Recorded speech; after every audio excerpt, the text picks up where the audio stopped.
Blood stained the inside of Noah Barrett's handkerchief as a rough cough rattled his chest. He quickly folded the cloth and tucked it into the pocket of his flannel shirt just before his twin sons walked into the room. At 58, the retired Army sergeant, his dark skin weathered from both time and battle, knew the clock was running out. But time didn't matter. What mattered was that his boys had a chance at a life he never could have dreamed of.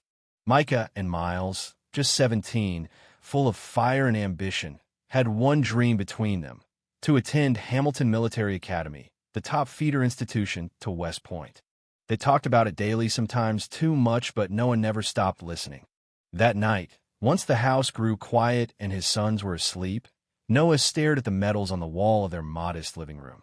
Silver Star, Bronze Star, Purple Heart. Proof that he'd survived things no man should have.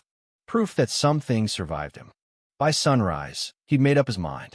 He walked into Dunn's Pawn and Collectibles, a place he'd passed for years but never entered, carrying a velvet-lined box he hadn't opened in over a decade. The man behind the counter squinted when Noah placed the box down. "These real?" he asked as he lifted the Silver Star. Noah's voice was steady, as real as the nightmares. The pawnbroker stared at him. "You sure you want to sell these?" Noah nodded. "They're not just metals. They're a bridge to my son's future." The transaction gave him just enough to cover the summer training program, the application fees, and have a small emergency cushion. His greatest act of valor wasn't etched in military record. It happened right there in that dusty shop, when he traded the symbols of his past to pave a future for his children. Back home, the medal's absence on the living room wall went unnoticed by the twins. They were too excited, flipping through brochures, debating what boots to break in, what to expect from obstacle course training. Noah smiled through the coughs, hiding the blood, hiding the pain.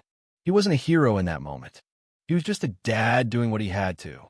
"I talked to Lieutenant Marcus," Miles said, eyes shining. "He's the admissions guy for Hamilton. Said if we get through the prep summer, our odds of getting in shoot up.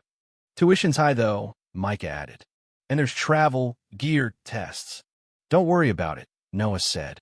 "You boys just focus on showing them what Barrett men are made of." Later that week, after the boys had gone to school, Noah visited 3 banks in 2 days, hoping for a small loan to pad the remaining costs. Each rejection hit harder than the last. Too old, too little income, too much debt. By the 3rd denial, he didn't bother defending himself. He sat in his pickup afterward, staring at the rejection paperwork, the military discharge form poking from the folder like a cruel reminder. Another cough seized him, more violent this time. Blood again. He pressed his head to the steering wheel. But at dinner, he smiled as his sons rattled off training schedules. He kept the conversation light, laughing when Miles joked that Micah couldn't even do 5 push-ups. That night, Noah watched a grainy video he'd kept since deployment, old VHS footage of his unit in Iraq. They were younger, louder, their eyes filled with something they didn't yet know would vanish. He appeared on the screen, arm around a fellow soldier named Rick Monroe, the two of them cracking jokes before a mission that went south fast. Rick never made it home. As Noah coughed into his fist, he pulled out the doctor's referral still in the glove compartment. Stage 3, maybe worse. The VA clinic had asked him to come back. He hadn't. Not yet. His sons came first. The next morning, Noah stood before the now-empty wall in his living room, where the medals had once hung. Their faded outlines remained, ghosts of glory traded for love. He rubbed his temples, then smiled faintly. "Worth it," he muttered. Weeks flew by. The twins aced the prep course exams. Noah drove them to every early morning workout, despite the worsening wheeze in his chest.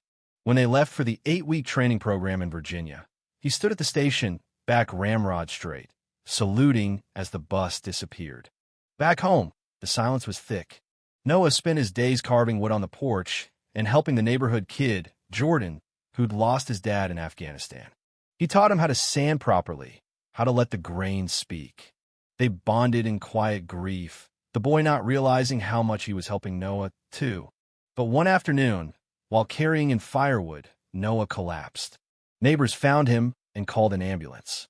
The diagnosis: aggressive lung cancer. possibly from exposure to chemicals during deployment. Late stage. Treatable, but barely. You'll need to start chemo immediately, the doctor said gently. Noah just nodded, his mind already drifting to Mike and Miles. He didn't tell them. He didn't want to ruin their momentum.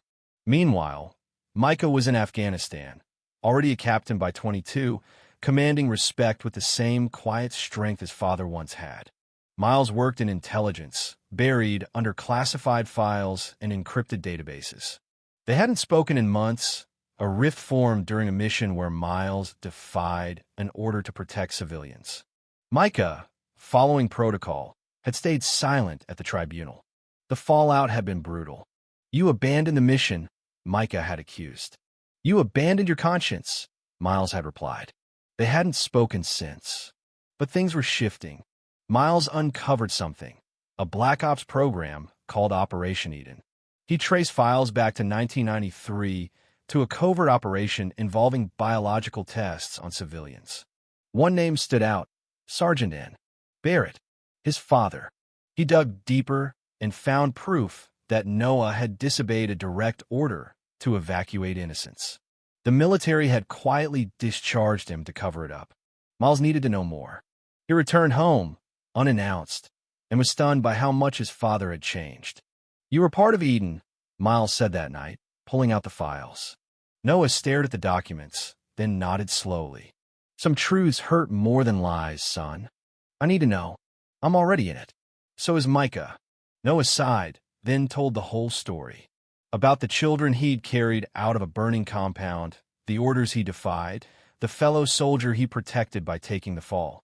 I'd do it again, he said. But it's not a story for the world. Too late. Jordan had found Noah's confession on his phone and, moved by it, uploaded the video to a secure server and sent it to news outlets. Within days, Noah's story was national. Reporters flocked to Millfield. Veterans rallied around him. And in Washington, both of his sons saw their father's name trending. Miles was called to testify before a federal grand jury. Micah was offered a promotion in the condition he publicly distanced himself from his brother. He refused. Both brothers returned to Millfield, finding Noah in the hospital, frail but alert. You found the truth, he said, voice thin but steady. We'll finish it, Micah replied. Together, they faced the Pentagon, testified in court, released an old comrade of Noah's who confirmed everything. Evidence mounted. Project Eden unraveled. Senators implicated. Defense contractors exposed. When Noah passed, the country mourned. Veterans placed their medals on his casket, one by one. The Medal of Honor was awarded posthumously. His sons created a foundation in his name. Jordan received the first scholarship. And each year, recruits across the country watched the documentary of a man who gave everything not for glory, but for truth.